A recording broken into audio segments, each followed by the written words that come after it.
زبور 92۔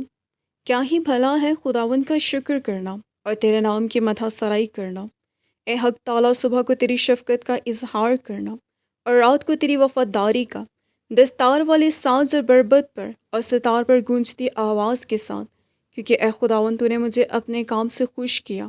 میں تیری صنعت کاری کے سبب سے شادیانہ بچاؤں گا۔ اے خداوند، تیری صنعتیں کیسی بڑی ہیں، تیرے خیال بہت عمیق ہے۔ حیوان خصلت نہیں جانتا اور احمق اس کو نہیں سمجھتا۔ جب شریر گھاس کی طرح اگتے ہیں اور سب بد کردار پھولتے پھلتے ہیں تو یہ اسی لیے ہے کہ وہ ہمیشہ کے لیے فنا ہوں۔